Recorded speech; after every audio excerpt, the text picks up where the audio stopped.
Hello बच्चों, आज आपके लिए एक बहुत ही इम्पॉर्टेंट वीडियो लेकर आए हैं क्लास 12 फिजिक्स के विद्यार्थियों के लिए। परख मॉडल सेट जो आया है उसका सब्जेक्टिव आंसर आज आपके सामने हम यहाँ करवा रहे हैं। पूरे यूट्यूब में आप वीडियो खोज कर थक जाइएगा लेकिन नहीं मिलेगा। आपको एमसीक्यू मिल जाएगा, वेरी शॉर्ट मिल जाएगा, लेकिन शॉर्ट आंसर जो 3 नंबर का होता है वो आंसर कहीं नहीं मिलेगा। परख मॉडल सेट जो आया है इसमें आंसर दिया हुआ है लेकिन वो केवल हिंदी में दिया हुआ है। तो इंग्लिश मीडियम के जो बच्चे हैं, इंग्लिश माध्यम में जो परीक्षा लिखेंगे, उनके लिए यहाँ पर हम आंसर, आइडियल आंसर कैसा होना चाहिए वो लेकर आए हैं। तो अगर आपको वीडियो अच्छा लगेगा बच्चों तो ज़रूर अपने दोस्तों के साथ शेयर कीजिएगा, चैनल को सब्सक्राइब कीजिएगा। स्वागत है आप सभी का मेरे इस चैनल पर, कॉमर्स वर्ल्ड हजारीबाग साइंस पर। तो चलिए बिना देर किए हुए हम लोग शुरू करते हैं। और ये अभी जो आपको हम बताने जा रहे हैं क्वेश्चन बहुत ही इंपॉर्टेंट क्वेश्चन है। ज़रूर इनमें से क्वेश्चन आपके फाइनल एग्ज़ाम में 21 तारीख को, परसों ज़रूर आएगा। ठीक है, ऐसा मेरा विश्वास है। देखते हैं पहला क्वेश्चन क्या बोलता है। Derive an expression for the self inductance of a long solenoid carrying current. Long solenoid क्या होता है? स्प्रिंग जैसा आकृति होता है, उसका हमको निकालना है सेल्फ इंडक्शन का फार्मूला कितना होता है। आइए देखते हैं इसका आंसर आपको एग्जाम में कैसे लिखना है। यहाँ पर आंसर भी आपके लिए हम लिख कर लेकर आए हैं।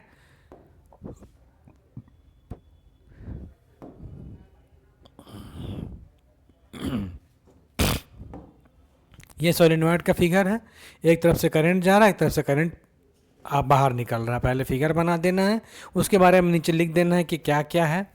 Magnetic field inside the solenoid B बराबर होता है mu naught N I. N जहाँ पर है नंबर ऑफ टर्न्स, कितना बार ये चक्कर लगाया गया है वो है नंबर ऑफ टर्न्स। ठीक है, उसको एन से डिनोट किया गया है। मैग्नेटिक फ्लक्स का फार्मूला होता है बच्चों फाई बराबर बी डॉट ए बी ए। तो बी जो यहाँ पर मैग्नेटिक फील्ड का फार्मूला हमने लिख दिया, और ए जो एरिया को डिनोट करता है उसके जगह हमने ए लिखा है। ठीक है, अब देखिए एन क्या है? नंबर ऑफ टर्न्स पर यूनिट लेंथ, कैपिटल एन से डिनोट किए हैं। एन नंबर ऑफ टर्न्स को कैपिटल एन से, लेंथ को एल से, तो स्मॉल एन बराबर एन बटा एल हो गया। क्रॉस मल्टीप्लाई कर देंगे तो हो जाएगा एन बराबर N L. Magnetic flux linked with solenoid, अब इसकी जगह जो फार्मूला था, देखिए यहाँ पर जो एन था वहाँ पर हम लोग फार्मूला को पुट कर देंगे तो यहाँ पर आ जाएगा एन एल। तब यहाँ एन और एन हो जाएगा N square A mu naught N square I L. Equation 1 ये आया मैग्नेटिक फ्लक्स का थोड़ा सा। तो according to self induction formula होता है फाई बराबर एल आई। दोनों इक्वेशन को इक्वेट कर दीजिए, यहाँ पर फाई है, यहाँ भी फाई है, दोनों के LHS इक्वल है तो RHS जब इक्वल होगा तो यहाँ पर आ जाएगा। स्मॉल एल से स्मॉल एल कैंसल आउट हो जाएगा, फाइनल फार्मूला बच जाएगा एल बराबर mu naught N square A L. यही आपका सेल्फ इंडक्शन ऑफ सोलिनॉइड है। पहला आंसर कंप्लीट हो गया। देखिए ज़्यादा लंबा आंसर आपको नहीं लिखना है, छोटा आंसर लिखना है।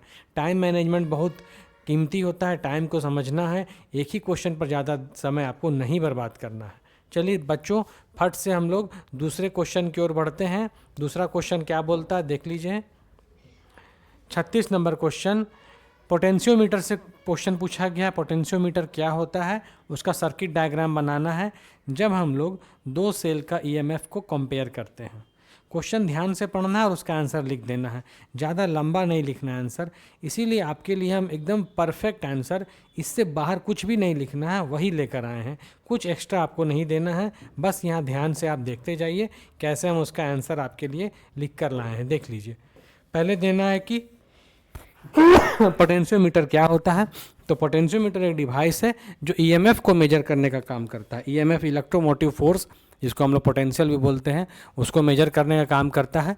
विदाउट ड्राइंग एनी करंट, बिना करंट को ड्रॉ किए हुए सोर्स से पोटेंशियोमीटर डिवाइस क्या करता है? EMF को मेजर करता है। तो बस यही लिखना है, उसका प्रिंसिपल दे देना है। प्रिंसिपल क्या है कि जो पोटेंशियल डिफरेंस होगा, मान लीजिए कोई तार है, तार के 2 पॉइंट के बीच का जो पोटेंशियल डिफरेंस भी होगा वो प्रोपोर्शनल होता है उस तार की लंबाई पर। लंबाई को L से डिनोट करते हैं। तो यही इस पोटेंशियोमीटर का प्रिंसिपल है। आपको पहले लिखना है पोटेंशियोमीटर क्या है, प्रिंसिपल लिख देना है, और लास्ट में आपको ये फिगर बना देना है। इस फिगर में आपको ये दिखाया गया है कि 2 सेल हैं, पहला सेल है ये, दूसरा सेल है ये। पहले सेल का EMF E1 है, दूसरे का E2 है। इन्हीं सेल के EMF का कंपैरिजन करना है। और यहाँ एक स्विच लगा हुआ S, रेजिस्टेंस R है, गैल्वेनोमीटर G है। यहाँ हम लोग एक जॉकी को कनेक्ट किए हैं। जॉकी क्या होता है? एक नुकीला कांटी होता है जिसको इस AB मैग्नानिन वायर पर हम लोग ऐसे ऐसे चलाते हैं और बैलेंस पॉइंट को फाइंड करते हैं। ये है एक्सटर्नल जो सेल है जो यहाँ पर करंट को प्रोवाइड कराएगा। एमीटर है, पता चलेगा कितना करंट पास हो रहा है सर्किट से। ये रियोस्टेट है। बस यही डायग्राम आपको बनाना था। 3 नंबर का क्वेश्चन है, 3 चीज़ लिखना था। पोटेंशियोमीटर क्या होता है, प्रिंसिपल क्या होता है और डायग्राम बनाना। देखिए कितना आसान सा है। आगे बढ़ते हैं नेक्स्ट क्वेश्चन की ओर।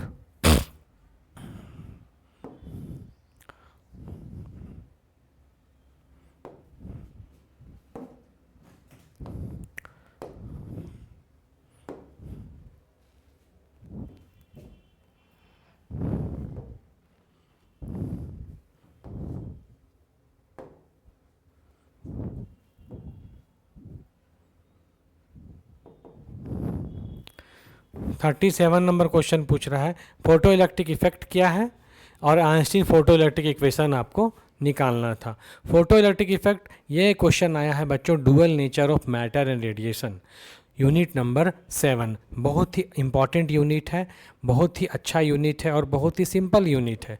यहाँ पर इस वीडियो में आपके लिए हम सिंपल वर्ड्स में आंसर लिख कर लाए हैं। इतना आसान आपको कहीं नहीं मिलेगा, किसी भी नोट्स में नहीं मिलेगा। ये सब हमारे इंस्टीट्यूट के द्वारा भी आपको फ्री ऑफ कॉस्ट प्रोवाइड किया जा रहा है यूट्यूब पर।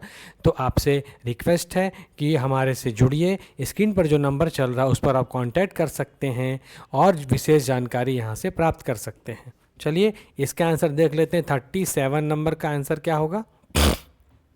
फोटो इलेक्ट्रिक इफेक्ट पहले लिखना है कि फोटो इलेक्ट्रिक इफेक्ट का पहले डेफिनेशन दे दीजिए।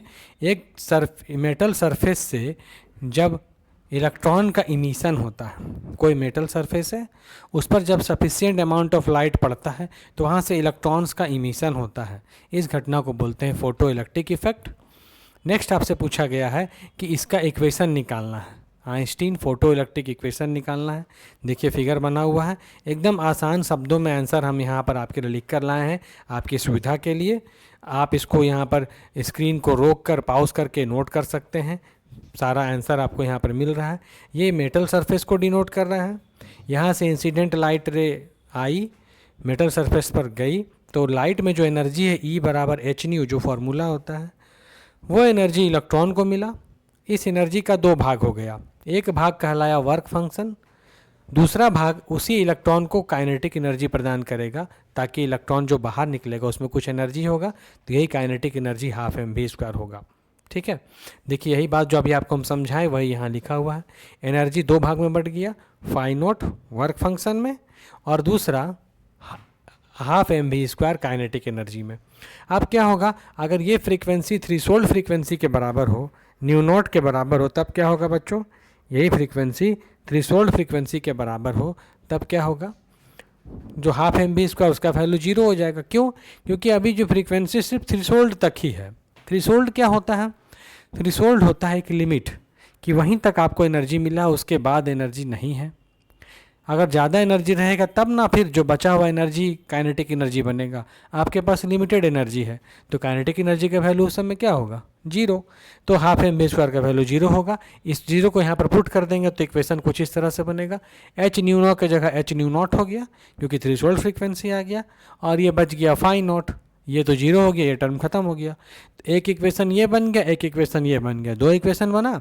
अब इस दूसरे इक्वेशन को पुट कर दीजिए पहले इक्वेशन में। क्या पुट करना है? जहाँ φ0 है वहाँ पर आप h/0 भर सकते हैं, तो φ0 वहाँ h/0 भर देंगे तो देखिए क्या होगा, h/nu बराबर h/0 यहीं पर φ0 था प्लस 12 mv²। h/0 उधर ले गए क्योंकि h से h यहाँ पर कॉमन निकल जाएगा। ये आ गया आपका तीसरा इक्वेशन। यही 3 इक्वेशन आपको फाइंड करना था आइंस्टीन फोटो इलेक्ट्रिक इक्वेशन का। आगे बढ़ते हैं, चलिए हम लोग देखते हैं अगला नेक्स्ट क्वेश्चन क्या बोलता है।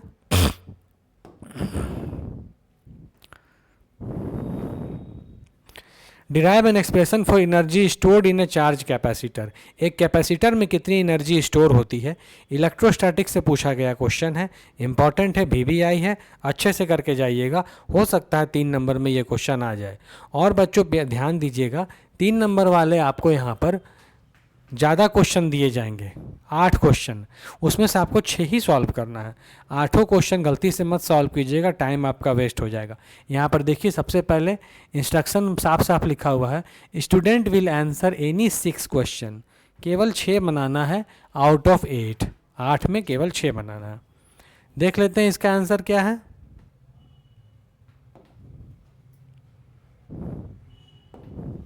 Energy stored in A charge capacitor, यही है। कैपेसिटर क्या होता है, आप जानते हैं कैपेसिटर में 2 प्लेट्स होते हैं, एक पॉजिटिव प्लेट एक नेगेटिव प्लेट, ठीक है। एक पॉजिटिवली चार्ज होता है, एक नेगेटिवली चार्ज होता है, दोनों के बीच कुछ डिस्टेंस होता है, ठीक है। इसी सिस्टम को हम लोग कैपेसिटर बोलते हैं। इस कैपेसिटर का काम क्या है, इसका काम है एनर्जी को स्टोर करना। एनर्जी स्टोर करना मतलब चार्ज को स्टोर कर रहा है। अब देखिए जो पोटेंशियल होगा, पोटेंशियल का फार्मूला आप लोग पता है, जानते हैं। पोटेंशियल जो होता है इलेक्ट्रोस्टैटिक पोटेंशियल, हम लोग उसको डिनोट करते हैं V से, वर्क डन बटा चार्ज, यही होता है इलेक्ट्रोस्टैटिक पोटेंशियल का। इसको क्रॉस मल्टीप्लाई करेंगे तो W बराबर हो जाएगा VQ। इसी को डिफरेंशियल फॉर्म में लिखेंगे तो हो जाएगा dW बराबर VdQ, ये हो जाएगा। देखिए यही वाला इक्वेशन यहाँ पर लिखा हुआ, dW बराबर VdQ। स्मॉल वर्क डन आया, टोटल निकालने के लिए इंटीग्रेशन कर दिए, फार्मूला बैठा दिए, Q बराबर CV होता है कैपेसिटेंस का फार्मूला, V बराबर Q/C। देखिए जहाँ V था वहाँ Q/C पुट कर दिए। देखिए ये जो V था ना, इसके जगह Q/C पुट कर दीजिए, इंटीग्रेशन कर दीजिए, आंसर आ जाएगा। कांस्टेंट टर्म बाहर चला गया, Q dQ का इंटीग्रेशन हो जाएगा Q²/2। देखिए Q dQ का क्या हो गया, Q²/2। एक बार अपर लिमिट बैठाएंगे माइनस लोअर लिमिट बैठाएंगे, आंसर आ जाएगा। तो आंसर यहाँ वर्क आया, आपको निकालना था एनर्जी। तो आप जानते हैं work is equal to energy, energy is equal to work. हम जो वर्क डन करते हैं वही एनर्जी के रूप में स्टोर हो जाता है, जमा हो जाता है। तो यही जो वर्क डन हो रहा है यही पोटेंशियल एनर्जी के रूप में स्टोर हो जाएगा। तो इस तरह से ये आंसर यहाँ पर कंप्लीट हो गया। आगे बढ़ते हैं। क्वेश्चन पूछा गया है एटॉम एंड न्यूक्लियाई से बोर मॉडल के पॉस्टुलेट्स को लिखना है। बोर मॉडल, नील्स बोर के द्वारा जो एटॉमिक मॉडल दिया गया था उसकी क्या क्या मुख्य बातें थी, क्या इंपॉर्टेंट फैक्ट्स थे, क्या उन्होंने बताया था, उन्हीं को 3-4 पॉइंट्स यहाँ दिया हुआ उसी को लिख देना है। अगर आप एक पॉइंट भूल भी जाते हैं तो कोई दिक्कत नहीं, कम से कम 3 नंबर का क्वेश्चन है तो 3 पॉइंट तो आपको लिखना ही पड़ेगा। पहला पॉइंट उन्होंने बताया कि प्रत्येक एटम में एक सेंट्रल पार्ट होता है जिसको हम लोग न्यूक्लियस बोलते हैं, और ये न्यूक्लियस पॉजिटिवली चार्ज होता है। इसके चारों तरफ सुटेबल नंबर ऑफ इलेक्ट्रॉन्स इस न्यूक्लियस के चारों तरफ सर्कुलर ऑर्बिट में रोटेट करते हैं, घूमते हैं। तो सर्कुलर मोशन करने के लिए सेंट्रीपिटल फोर्स चाहिए। ये जो सेंट्रीपिटल फोर्स रिक्वायर होता है वो मिलता है इलेक्ट्रोस्टैटिक फोर्स के द्वारा। कहाँ पर लग रहा है इलेक्ट्रोस्टैटिक फोर्स? न्यूक्लियस में जो प्रोटॉन है और जो इलेक्ट्रॉन चक्कर लगा रहा है, प्रोटॉन पॉजिटिव इलेक्ट्रॉन नेगेटिव, इन दोनों के बीच जो इलेक्ट्रोस्टैटिक फोर्स लग रहा है यही प्रोवाइड करता है सेंट्रीपिटल फोर्स इलेक्ट्रॉन को, और वही इलेक्ट्रॉन उस न्यूक्लियस के चारों तरफ ऑर्बिट में चक्कर लगाता है। सेकेंड नंबर जो पॉइंट है बहुत ही इंपॉर्टेंट है। ये जो इलेक्ट्रॉन चक्कर लगाता है तो इसका एंगुलर मोमेंटम जो होगा वो हमेशा इंटीग्रल मल्टीपल होगा h/2π का। ये MCQ में भी पहले हम आपसे डिस्कस कर चुके हैं, ये MCQ में भी आया हुआ है क्वेश्चन कि h/2π का इंटीग्रल मल्टीपल होता है। VBI पॉइंट है बच्चों, आपको हम बता रहे हैं। एग्जाम के बाद आप हमसे मिलिएगा, हमको कमेंट करके बताइएगा कि हाँ सर आपने जो बताया था वही सब आया है। फाइनल में ये क्वेश्चन आने वाला है, 100% लिख लो, गारंटी है। नेक्स्ट पॉइंट है कि इलेक्ट्रॉन जो ऑर्बिट में चक्कर लगाते हैं उसकी एक फिक्स एनर्जी होती है, हर एक ऑर्बिट की एनर्जी फिक्स होती है।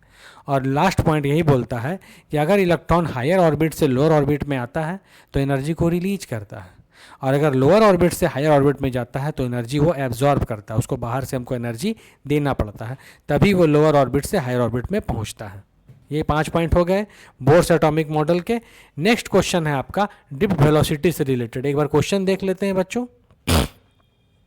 देखिए क्वेश्चन है 40 नंबर 40 नंबर में बोल रहा है रदरफोर्ड मॉडल। अच्छा, ड्रिफ्ट वेलोसिटी क्वेश्चन उसके बाद था। 40 number question Rutherford atomic model के बारे में बताना था। देखिए यहाँ पर 2 क्वेश्चन दिया है, एक बोर्स एटॉमिक मॉडल और एक रदरफोर्ड एटॉमिक मॉडल। तो आपको एग्जामिनेशन में ध्यान दीजिएगा, एक ही क्वेश्चन आएगा, या तो नील्स बोर वाला आएगा या तो रदरफोर्ड वाला आएगा।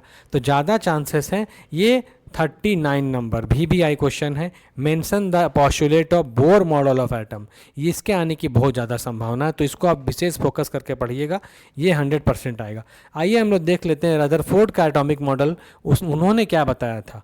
याद रखिएगा, पहले रदरफोर्ड का मॉडल आया था, उसके बाद उसमें करेक्शन किया था नील्स बोर ने, तब उसके बाद नील्स बोर का मॉडल आया था। पहले रदरफोर्ड आया था। देखिए रदरफोर्ड जो साइंटिस्ट थे उन्होंने भी वही बातें बताई थी कि एटम का जो सेंट्रल पार्ट होता है उसको हम लोग न्यूक्लियस बोलते हैं, केंद्रक, नाभिक हिंदी में बोलते हैं।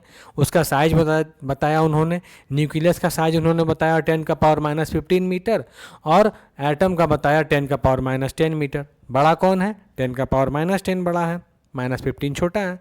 एटम बड़ा होता है और न्यूक्लियस छोटा होता है। थर्ड नंबर में उन्होंने बताया कि नेगेटिवली चार्ज पार्टिकल जो इलेक्ट्रॉन होते हैं वो एक रिवॉल्व करते हैं ऑर्बिट में। सेंट्रीपिटल फोर्स वाला कंसेप्ट इन्होंने भी बताया। रिवॉल्विंग इलेक्ट्रॉन जो होते हैं इक्वल होते हैं पॉजिटिव चार्ज के, और एटम इसलिए क्या होता है? न्यूट्रल होता है। कहने का मतलब एक एटम में जितने पॉजिटिव चार्ज होते हैं, प्रोटॉन्स की जितनी संख्या होती है, ठीक उतनी ही संख्या इलेक्ट्रॉन्स की होती है। तो जितना पॉजिटिव चार्ज उतना ही नेगेटिव चार्ज, तो ओवरऑल नेट चार्ज कितना हो जाएगा बच्चों? 0। इसीलिए एटम को क्या बोला जाता है? न्यूट्रल, उदासीन हम लोग बोलते हैं कि जो परमाणु होता है वो विद्युतः उदासीन होता है। क्यों होता है? उसका कारण अभी हमने बताया, क्योंकि उसमें प्रोटॉन की संख्या और इलेक्ट्रॉन की संख्या बराबर होती है। लास्ट में है लिमिटेशन, क्या क्या उसकी कमियां थी। तो रदरफोर्ड जो एटॉमिक मॉडल था वो एटम के स्टेबिलिटी के बारे में नहीं बता पाया, और हाइड्रोजन जो एटम था उसका लाइन स्पेक्ट्रम ये एक्सप्लेन नहीं कर पाया, जिसको दूर किया नील्स बोर ने आकर। उन्होंने इन दोनों पॉइंट्स को सॉल्व किया, इसमें जो परेशानियां थी उनको दूर किया और अपना मॉडल हमारे सामने प्रस्तुत किया। इसके बाद का क्वेश्चन था बच्चों ये drift velocity related. Drift velocity क्या होता है और इसका हमको ओम्स लॉ के द्वारा वेरिफिकेशन करना था। तो पहले समझते हैं कि ड्रिफ्ट वेलोसिटी क्या होता है। ड्रिफ्ट का मतलब होता है बच्चों घसकना। ड्रिफ्ट का मतलब होता है घसकना। जैसे अभी हम यहाँ खड़े हैं, हम यहाँ घसक के इधर आ गए, तो ये हम ड्रिफ्ट हो गए, मतलब एक जगह से दूसरी जगह मूव कर गए। तो देखिए फिगर में भी समझिए, फिगर से देख के आपको अच्छा समझ में आएगा। ये है कंडक्टर का क्रॉस सेक्शनल एरिया, ए से डिनोट किया, उसकी लंबाई L है। इसको कनेक्ट कर दिया गया हमने एक बैटरी से, सेल लगा हुआ, पॉजिटिव टर्मिनल नेगेटिव टर्मिनल। तो इसके अंदर जो इलेक्ट्रिक फील्ड सेटअप होगा वो हमेशा पॉजिटिव से नेगेटिव होगा। देखिए इधर से इधर जा रहा है, करंट की डायरेक्शन भी आप जानते हैं पॉजिटिव से नेगेटिव होगा। तो जब हम लोग इस सेटअप को कंप्लीट करते हैं तब इसमें होता क्या है, जो इस कंडक्टर पर फ्री इलेक्ट्रॉन्स मौजूद होते हैं वो इलेक्ट्रिक फील्ड के अपोजिट इधर मूव करना शुरू करते हैं। क्यों? क्योंकि इलेक्ट्रॉन पर होता है नेगेटिव चार्ज, आप जानते हैं इलेक्ट्रॉन पर होता है नेगेटिव चार्ज। इसमें जो फ्री इलेक्ट्रॉन्स मौजूद हैं उनको ये पॉजिटिव टर्मिनल जो बैटरी का वो अट्रैक्ट करेगा, तो इलेक्ट्रॉन्स इधर मूव करना शुरू करेंगे। तो जिस वेलोसिटी से इलेक्ट्रॉन्स किसी कंडक्टर में अप्लाइड इलेक्ट्रिक फील्ड के अपोजिट डायरेक्शन में मूव करते हैं उसी वेलोसिटी को बोलते हैं बच्चों ड्रिफ्ट वेलोसिटी। क्या बोलते हैं? Drift velocity. हिंदी में इसको बोलते हैं अपवाह वेग। हिंदी मीडियम के बच्चों के लिए मैं इसका हिंदी बता दे रहा हूँ। ड्रिफ्ट वेलोसिटी का हिंदी होता है अपवाह वेग। इसी का हम लोग को डेरिवेशन करना है। पहले तो जो जो फिगर में था उसको आप लोग लिख देंगे। V पोटेंशियल डिफरेंस है, E इलेक्ट्रिक फील्ड है, N नंबर ऑफ इलेक्ट्रॉन्स है पर यूनिट वॉल्यूम। तो हम लोग पढ़ चुके हैं क्वांटाइजेशन ऑफ इलेक्ट्रिक चार्ज में Q बराबर NE। Quantization of electric charge बोलता है Q बराबर NE। तो यहाँ पर Q लिखे हैं टोटल चार्ज, N लिखे हैं, E के जगह ये ALE हो गया। ALE कैसे आया? ये पूरा वॉल्यूम का बात हो रहा है, इसीलिए यहाँ पर आ गया AL। ठीक है, दोनों तरफ डिवाइड कर दिया हम लोग टाइम से, इधर भी इधर भी। तो देखिए चार्ज बटा टाइम ये बन जाएगा current, electricity, charge per unit time, और डिस्टेंस बटा टाइम में बन जाएगा वेलोसिटी VD। VD का फार्मूला होता है E टाउ बटा ME। ME डिनोट करता है मास ऑफ इलेक्ट्रॉन को। इसको यहाँ पर पुट कर दिए हम लोग, तो I बराबर इतना आया। E बराबर होता है V/L। ये इलेक्ट्रोस्टैटिक में फार्मूला पढ़े थे हम लोग। इलेक्ट्रिक फील्ड और इलेक्ट्रिक पोटेंशियल में यही रिलेशन होता है, E बराबर V/L। ठीक है, तो जहाँ पर E है वहाँ V/L पुट करेंगे, यहाँ E है, E की जगह V/L पुट कर दिए। देखिए इस भी को इधर क्रॉस मल्टीप्लाई कर दिए, भी बटा आई आ गया, और इधर का जो आर एच एस का जितना टर्म है बच्चों, ये सारा का सारा कांस्टेंट है, तो भी बटा आई बराबर हमारा निकल गया कांस्टेंट। इस कांस्टेंट को एक मतलब इतने सारे कांस्टेंट को हम लोग एक कांस्टेंट मान लिए आर रेजिस्टेंस, तो यही हमारा प्रूफ हो गया भी बटा आई बराबर आर। इसी को बोलते हैं ओम्स लॉ। भी बराबर आई आर जो आपने पढ़ा है वही यहाँ पर आ गया। ये हो गया हमारा क्वेश्चन। अब हम लोग बढ़ते हैं लास्ट क्वेश्चन की ओर।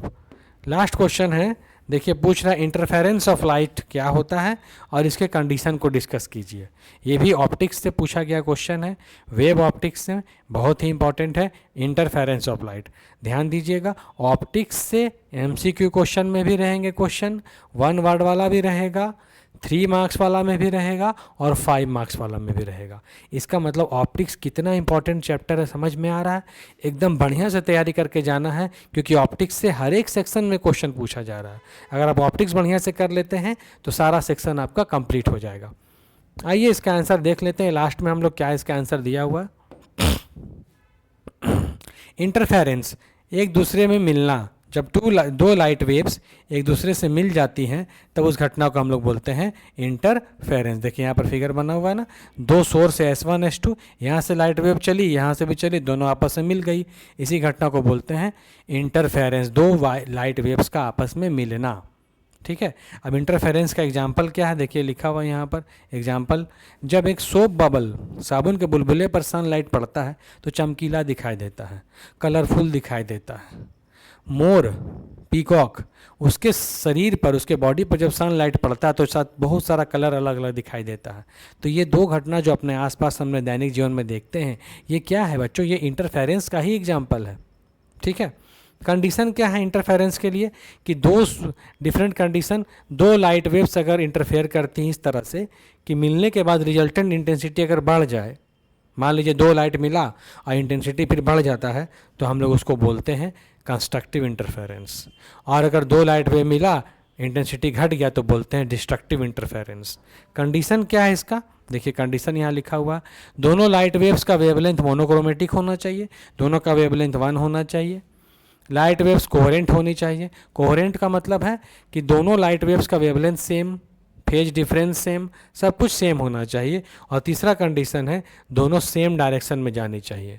अगर दो लाइट वेव एक ही डायरेक्शन में जाएंगी तभी तो मिलेंगी, अलग अलग डायरेक्शन में जाएंगी तो लाइट वेव्स का इंटरफेरेंस नहीं होगा। तो इस तरह से बच्चों आज हमने आपको पहले वीडियो के माध्यम से 8 इंपॉर्टेंट शॉर्ट आंसर बताया है। नेक्स्ट वीडियो में हम मिलेंगे, फिर एक नया सेट लेकर आएंगे, फिर उसमें 8 क्वेश्चन आपको हम बताएंगे। तब तक आप इसका रिवीजन कीजिए और वीडियो को ज़्यादा से ज़्यादा लोगों तक शेयर कीजिए। धन्यवाद आपका, और मेरी तरफ से बहुत सारी शुभकामनाएं आपके फिजिक्स के एग्जामिनेशन के लिए। आप फिजिक्स में बहुत अच्छा नंबर लाएं, ऐसा मेरा आपसे उम्मीद है। Thank you very much.